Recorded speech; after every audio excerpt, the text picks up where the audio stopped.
जय Bhim friends. Anti crime news channel पर आज हमारे साथ में है जय भगवान जाटव जी, जो कि एक मिशनरी व्यक्तित्व हैं और उम्र भर उन्होंने बहुजन समाज के हित के बहुत सारे कार्य किए हैं और गंभीर विषयों पर चर्चा करते हैं। आज का जो विषय है, भारत के संवैधानिक पदों पर लोग नियुक्त हैं, अपने पद की गरिमा को त्याग कर चुनाव प्रचार प्रसार में चले जाते हैं। इससे विशेष अधिक बातें जानते हैं जय भगवान जाटव जी से। जी सर।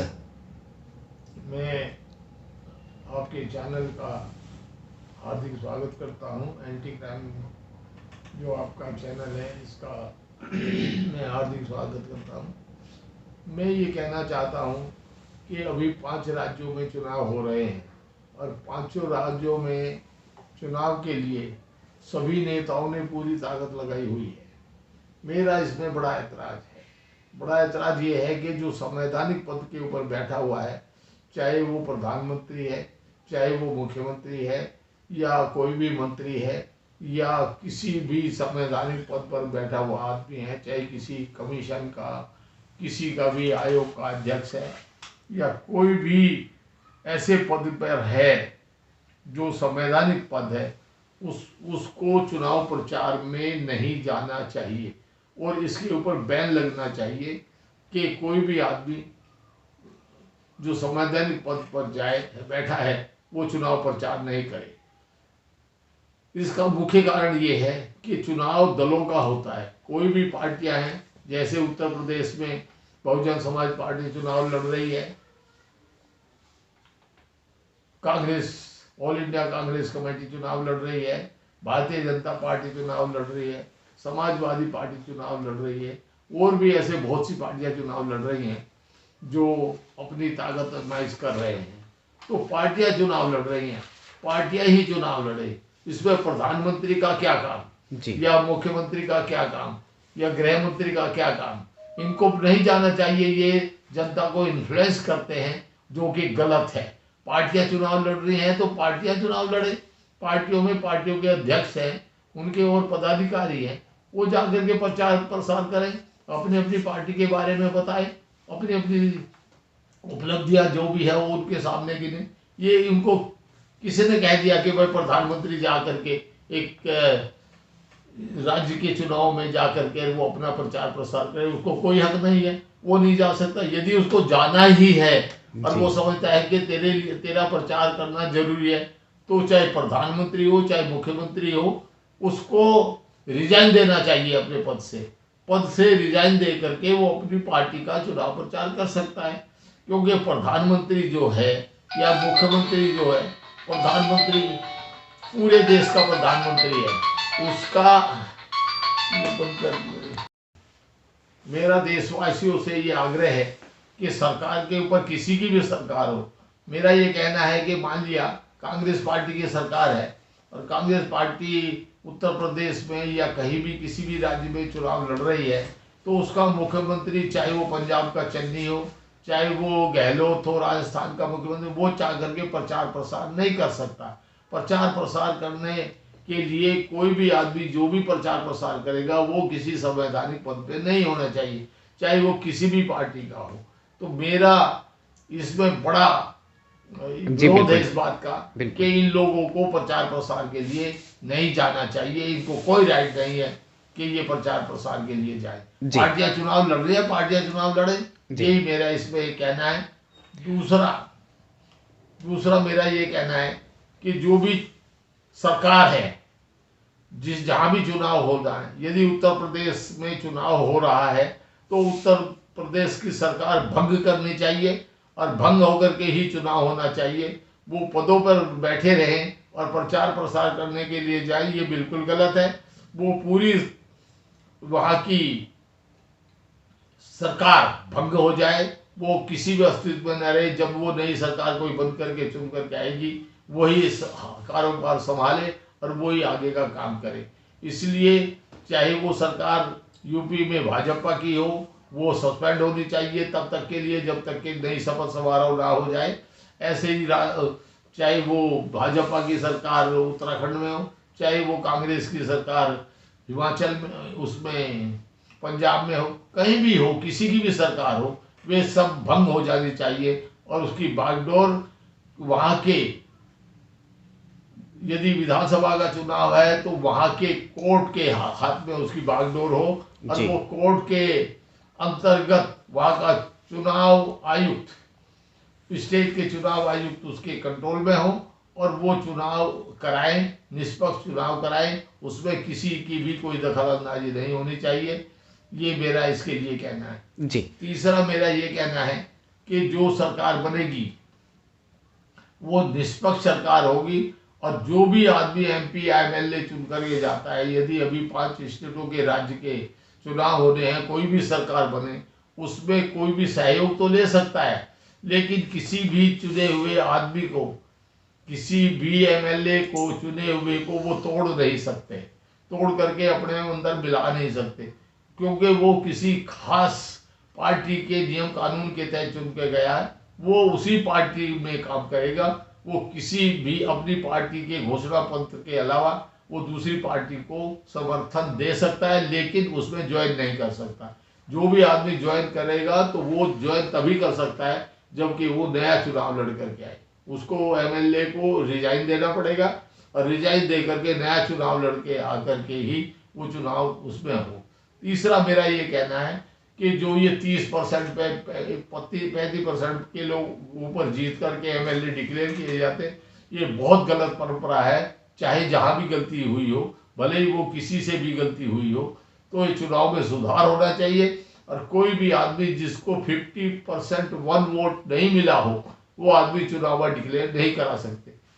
किसी भी राज्य की जनता यदि उसको 51% आदमी नहीं चुनते हैं, वो चुनाव आदमी नहीं कहलाया जा सकता। जो भी चुन करके उसका उनको दोबारा, जो ऊपर के 2 व्यक्ति चुन करके आए, किसी भी पार्टी दल के हो, उनका दोबारा चुनाव हो, 10 दिन के अंदर दोबारा चुनाव हो और उनमें से जो भी 2 में से एक आदमी 51% वोट लेकर के आएगा, वही डिक्लेयर होना चाहिए। ये नहीं होना चाहिए कि माइनॉरिटी में चुना हुआ MLA और वो मेजोरिटी के ऊपर हुक्म चलाए, ये गलत है।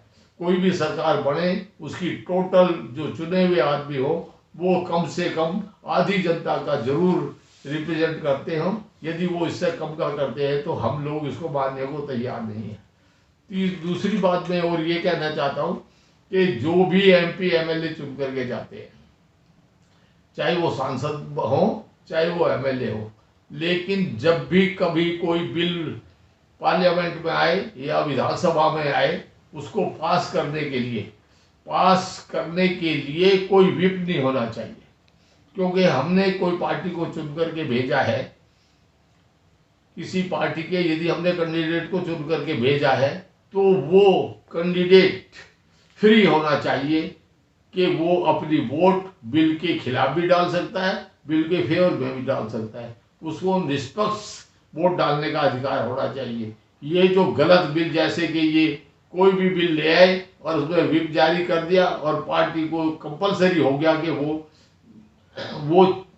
वोट डालेंगे ही डालेंगे। जैसे अभी कोई एट्रोसिटीज एक्ट है, एट्रोसिटी एक्ट के खिलाफ यदि कोई बिल आता है और उसमें सबको कहा जाए नहीं जी ये खिलाफ है तो आपको वोट डालना ही है, तो जो मान लिया भाजपा उस बिल को ला रही है और उसमें सबको कहो कि चाहे वो शेड्यूल कास्ट के भी हो चाहे कोई भी हो, यदि उनका मन नहीं है फिर भी व्हिप के खिलाफ वो जा नहीं सकते। इसलिए वो जो चुना हुआ हमने आदमी भेजा है कि ये हमारे अधिकारियों की रक्षा करेगा, वो हमारे अधिकारियों की रक्षा करने की बजाय पार्टी के दबाव में व्हिप के जारी होने के कारण उसको वोट वहीं डालना पड़ेगा, जो कि गलत है। हमने जिस आदमी को चुन करके भेजा है वो इसलिए भेजा है कि वो हमारी आवाज़ को, जनता की आवाज़ को पार्लियामेंट हाउस में रखेगा। वो जरूरी नहीं कि सरकार के दबाव में आकर के और सरकार के बिलों को पास कराने के लिए, चाहे वो हमारे खिलाफ ही क्यों ना हो, उस पर अपनी वोट देगा। ये भी मेरा इसको कहना है, कोई व्हिप वगैरह इस तरह का नहीं होना चाहिए जी। तीसरी बात ये है, चुनाव के ऊपर इतना भारी खर्चा डाला हुआ है, 70 लाख रुपए लोकसभा के चुनाव के लिए है। ये बहुत बुरी बात है। गरीब आदमी तो कभी चुनाव लड़ नहीं सकेगा, इसलिए इसके ऊपर तुरंत लगाम लगनी चाहिए। विधानसभा में हो तो उसके खर्चे की ज़्यादा से ज़्यादा खर्चा उसका हैंड बिल पर्चे में लगना चाहिए और वो हैंडबिल पर्चे के अनुसार ही वो अपना प्रचार प्रसार करे और जनता को अपनी जो भी काम किए वो बताए, अपनी उपलब्धि बताए। चाहे वो किसी भी पार्टी का आदमी हो, कोई भी आदमी 5 लाख रुपए से ज़्यादा विधानसभा का खर्चा नहीं कर सकता, इसके ऊपर बैन लगना चाहिए। इसी तरह से यदि कोई भी आदमी लोकसभा का चुनाव लड़ रहा है और वो लोकसभा के लिए 70 लाख रुपए लिमिट रखी है, ये बहुत गलत है। कोई भी नॉर्मल आदमी, कोई भी गरीब आदमी, कोई भी कितना ही इंटेलिजेंट हो, कितना ही बढ़िया आदमी हो, कितना ही पढ़ा लिखा हो, कितना ही सामाजिक हो, कितना ही वो देश हित के लिए काम करना चाहते हो, वो पार्लियामेंट हाउस में पहुंच ही नहीं सकता, क्योंकि 70 लाख रुपए तो है, करोड़ों रुपए खर्च आ रहा है। इसके ऊपर टोटली बैन होना चाहिए। ये यदि लोकसभा का चुनाव भी लड़ना है तो 12 लाख रुपए ज़्यादा से ज़्यादा इसकी लिमिट की जा सकती है। 12 लाख रुपए जनता से इकट्ठे करके वो चुनाव लड़ सकता है कोई भी गरीब आदमी। इसलिए इस देश में जो पूंजीपतियों की जो सरकारें बन रही है वो इसी कारण बन रही है, जितने पैसे वाले आदमी हैं वही लोकसभा में पहुंच रहे। तो लोकसभा में क्या इसलिए बनाया है कि भाई वो लोकसभा में वे आदमी पहुंचे जो पैसे वाले हैं, उसमें आम आदमी, गरीब आदमी, गरीबों का रिप्रेजेंटेटिव वहां भी पहुंचे। ये तो तभी पहुंच सकता है ना जबकि उसकी चुनाव की सीमा, खर्चे उसके लिमिट में हो। तो मेरा ये भी नोट किया जाए और सरकार को चाहिए कि वो ऐसा बिल लाए जिसमें 5 लाख रुपए विधानसभा के लिए और 12 लाख रुपए लोकसभा के लिए हो।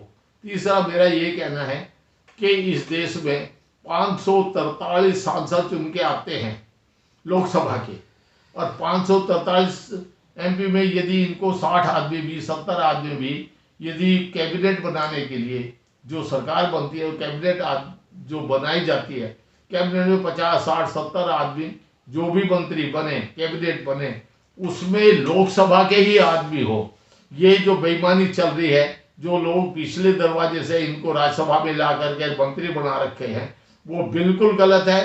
राज्यसभा का चुना हुआ, राज्यसभा में गया हुआ सांसद कभी भी सरकार में शामिल नहीं किया जाना चाहिए। ये बिल्कुल 100% गलत है। इसलिए जो सांसद, जो मिनिस्टर बनना चाहते हैं, वो जनता के चुने हुए वोट से लोकसभा में जाना चाहिए, और जो लोकसभा में चुनाव हो रहा है उसमें जीत करके, और वो भी 51% वोट ला करके ही उसका कैबिनेट मंत्री बन सकता है। तो मेरा ये अनुरोध है कि ये कुछ बातें मैं आज अपनी छोटी सी मुलाकात में अपनी बात रखना चाहता था। इसलिए मैं इनमें चाहता हूँ कि इस देश में चुनाव में सुधार हो। देखिए, अटल बिहारी वाजपेयी जी ने एक कमेटी बनाई थी, उस कमेटी का नाम था पार्लियामेंट्री वो constitution review committee. Constitution review committee के लिए एम वेंकट चलैया को उसका चेयरमैन बनाया गया था। इससे पहले 2 आदमी जो जजेस थे बड़े, उन्होंने मना कर दिया, क्योंकि सरकार अपनी शर्तों के हिसाब से कॉन्स्टिट्यूशन में सुधार करना चाहती थी। सुधार क्या करना चाहती थी वो पहले हम लोगों को भी तो बताए, क्या क्या सुधार करना चाहते हो, जनता के हित में है या नहीं है, या अपने आप खुद बैठ करके वहीं पर अपना उसका सुधार कर लो और वहाँ पर सांसदों को अपनी मनमर्जी से कोई भी बिल ला करके उनके वोट डलवा करके और अपना बिल पास करा करके कह दे। ये बिल्कुल गलत है। जो जनता के चुने हुए आदमी हैं वो पार्लियामेंट हाउस में जाए और व्हिप उनके ऊपर लागू नहीं हो और वो उस बिल को पास करें, वही, और वो भी कम से कम 2/3 मेजोरिटी जरूर होनी चाहिए बिल पास करने के लिए। ये नहीं कि भाई हमारा बहुमत है, हमारे 5 वोट ज़्यादा आगे, मान लिया 272 वोट चाहिए तो 272 की बजाय उनके 275 वोट है तो वो बिल पास हो जाए। ये बिल्कुल गलत है। संविधान में यदि कोई भी संशोधन आना है वो कम से कम 2/3 मेजोरिटी लोकसभा में हो और 2/3 मेजोरिटी ही राज्यसभा में हो।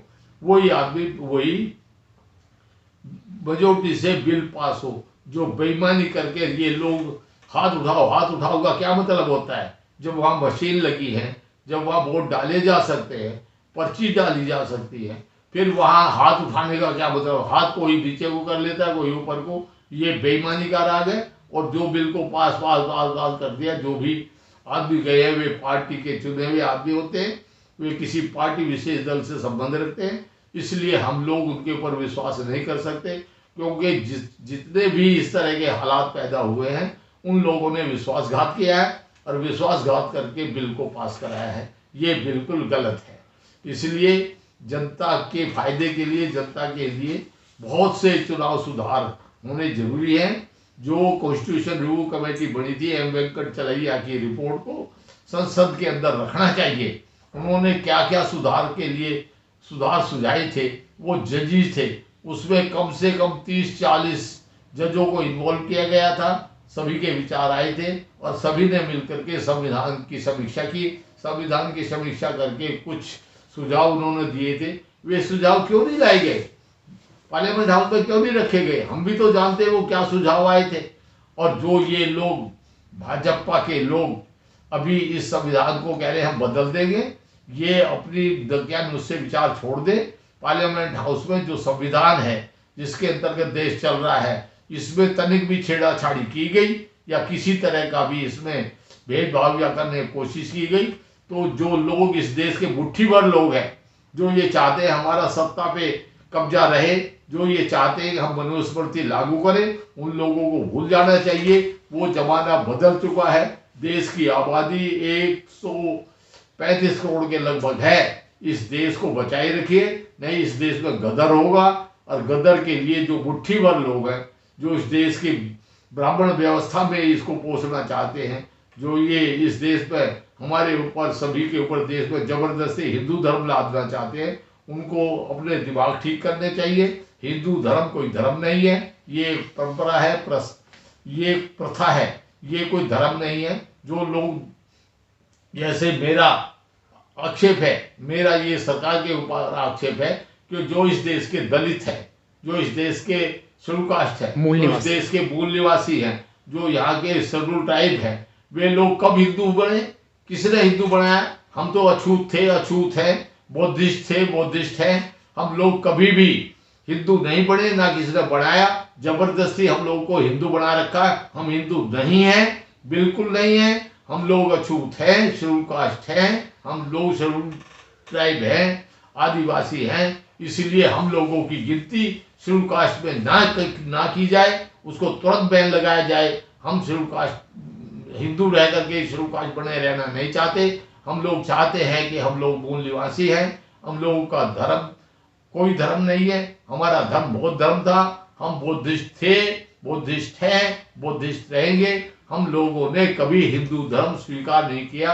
और यदि हिंदू हमें मानते हैं तो इन हरामजादों से, कुत्तों से ये पूछा जाए कि जब तुम हमें हिंदू कहते हो तो हमारे बच्चों को स्कूल में क्यों नहीं पढ़ने देते? हमारे लिए पढ़ने का रास्ता दूसरा, आपने पढ़ने का रास्ता दूसरा क्यों बनाया हुआ है? हम लोगों को भी वही एजुकेशन क्यों नहीं मिलती? हम लोगों के लिए मंदिर बंद कर दिए। वो तो बहुत अच्छी बात है कि हम अंधविश्वास से बचते जा रहे हैं, अंधविश्वास में हमें भी धकेलना चाहते हैं।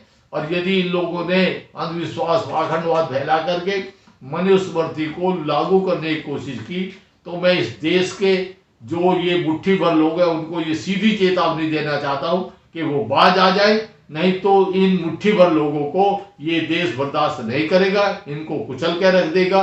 ये इनको भी मालूम है। ये लोग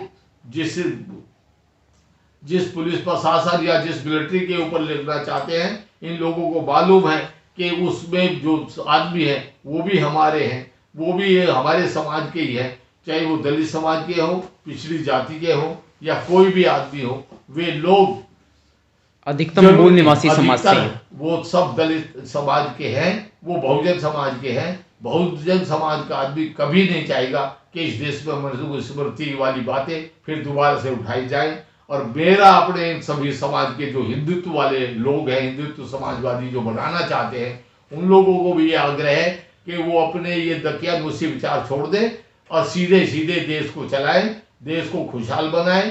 जो लोग पीछे रह गए हैं, किसी भी जाति धर्म के आदमी हैं, उनके बारे में अच्छी नीयत, साफ नीयत रख करके और उनको ऊपर उठाने का काम करें। देश को विकसित देशों में शामिल करने के लिए कदम उठाए। ये जो इनकी मनोवृत्ति है कि इन लोगों को पढ़ने नहीं देना है, इन लोगों को अपने बच्चे को इंग्लिश मीडियम पढ़ाए, हमारे बच्चों को सबको ये हिंदी मीडियम, और हिंदी में भी टीचर पढ़ाते नहीं है। कभी आज तक किसी आदमी ने, किसी भी सरकार ने टीचरों को धमकाया है कि भाई यदि तुम स्कूल में नहीं पढ़ाओगे, अच्छा हिंदी भी पढ़ा रहे हो तो अच्छी तरह से पढ़ाओ, गुणवत्ता हिंदी भी में भी तो हो सकती है। लेकिन वो नहीं पढ़ने देना चाहते।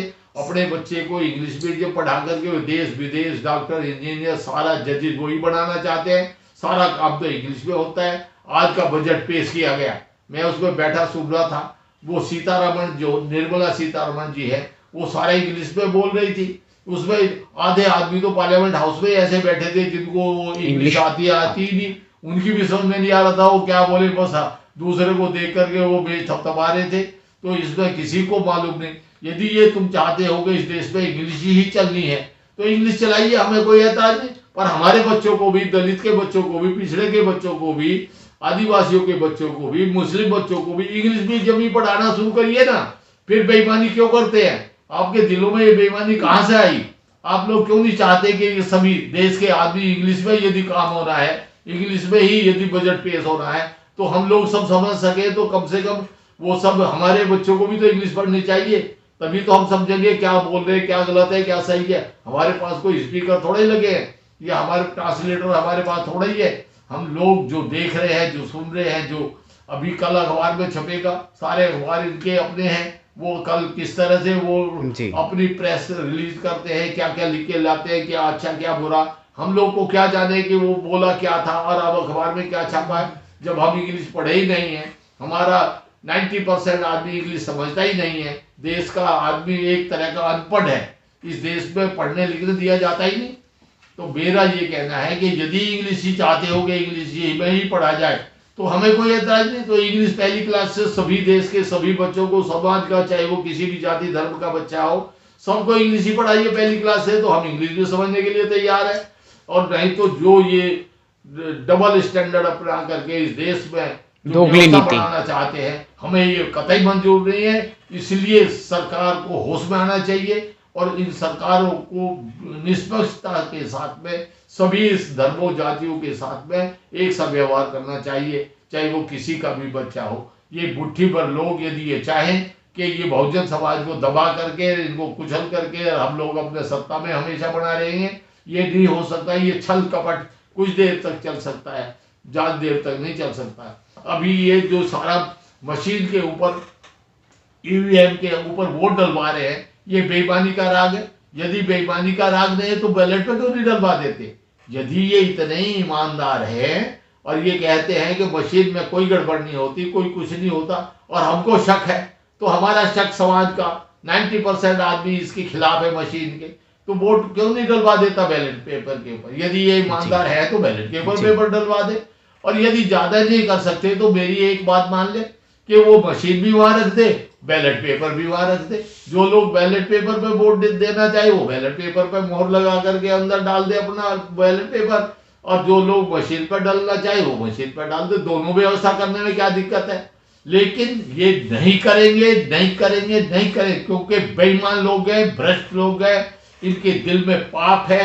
ये नहीं चाहेंगे कि इस देश के अंदर ईमानदारी से चुनाव हो जाए और ये देश आगे बढ़े। इन लोगों ने अभी 100 साल भी नहीं हुए, पर मुझे ऐसा लगता है कि ये देश 100 साल पूरे नहीं कर पाएगा, ये फिर गुलाम होगा। क्योंकि जिस तरह के लोग इस देश को चलाना चाह रहे हैं, जिनकी मनसा साफ नहीं है, जिनका मन साफ नहीं है, जिनके दिल बेईमानी से भरे पड़े हैं, और वो चाहते हैं कि हम ही इस देश के हमेशा के लिए मालिक रहें, वो ये बात भूल जाए, देश को गलत में ना ले जाए। ये देश को गलत में ले जाने की कोशिश करेंगे तो इस देश में गदर होगा। वो अब जमाना नहीं रहा। ये कोई छोटा देश नहीं है कि जर्मनी में हिटलर ने अपनी चला करके लोगों को कर दिया था। इस देश में 135 करोड़ लोग हैं, जनता है, और इसमें नौजवानों की संख्या 50% से ज्यादा है। इसलिए देश को दबाया नहीं जा सकता। और जो ये मुट्ठी भर लोग हैं वो अपने जिस तरह उसी से ले जा करके इसको चलाना चाहते हैं, वो चलने वाला नहीं है। मेरा एक और सुझाव ये है कि जो हमारे दलित समाज के भाई हैं, चाहे वो किसी भी जाति के हैं, वो जो आदिवासी हैं वो भी, और जो पिछड़े जाति के लोग हैं वो समझ जाएं, और जिन्होंने अपने बच्चों को आरएसएस में भेज रखा है, शिक्षा दे रखी है, उनको वहां से विड्रा करें। क्योंकि वे लोग उनको गलत बयानी, गलत बातें सिखा करके, अंधविश्वास में धकेल करके उन लोगों का माइंड वॉश कर रखा है, और उससे वे लोग वहां चिपके हैं। इसलिए वो लोगों को वहां से निकालना जरूरी है। ये आरएसएस, हमारी नज़रों के हिसाब से जो आरएसएस है, जो भाजपा है, ये एक जहरीले सांप की तरह से काम कर रहे हैं। ये दोनों की मंशा और दिल और दिमाग बिल्कुल भ्रष्ट है। दोनों के दिमाग बिल्कुल बकवास हो गए हैं। इनको कुछ सोच समझ आ नहीं रही। इनको नहीं मालूम कि जो देश आज़ाद हुआ था, कितनी ताकत के बाद, कितने फोर्सेज और कितने आंदोलनों के बाद देश आज़ाद हुआ था। हम ये चाहते हैं कि देश आज़ादी से मिली है, इसको देश को आगे तरक्की करनी चाहिए, आगे बढ़ना चाहिए। वो तभी संभव है जबकि निष्पक्ष भावना से इस देश को आगे बढ़ाया जाए, तभी ये देश आगे बढ़ सकता है। यदि ये लोग अपनी मनुस्मृति वाली दिमाग को लेकर के इस देश को आगे बढ़ाना चाहेंगे, ये कभी संभव नहीं है। ये कभी संभव नहीं है, बिल्कुल संभव नहीं है। यदि इस देश को गदर में घुसना है तो फिर ये मनुस्मृति को लागू करें। इस संविधान को बदलने की चेष्टा इनके लिए बहुत नुकसानदेह होगी, बहुत नुकसानदेह होगी। इसलिए इस देश को बचा लें। मेरी जनता से अनुरोध है कि वो भी इस देश को अपना देश मान करके इस देश को बचाने के लिए संघर्ष के लिए तैयार रहें। धन्यवाद। जय भीम, नमोदय। जय भीम, जय भारत, जय संविधान। साथियों, आपने सुना है एंटी क्राइम न्यूज चैनल पर माननीय महोदय बहुजन शख्सियत जय भगवान जाटव जी, जो कि काफ़ी गंभीर मुद्दों पर चर्चा करते हैं और अच्छे काम समाज के लिए करते रहे हैं। प्रगतिशील कार्य उन्होंने किए हैं बहुजन समाज के लिए। वर्ण व्यवस्था, मनुवादी व्यवस्था और संविधान की गरिमा और संवैधानिक पदों पर आसीन जो लोग हैं इस वक्त वर्तमान में, वो संविधान की अवहेलना न करें, उनको चेताया गया है और जायज़ संवैधानिक स्तर पर सभी बातें कही गई हैं। जय भीम, जय भारत, जय संविधान।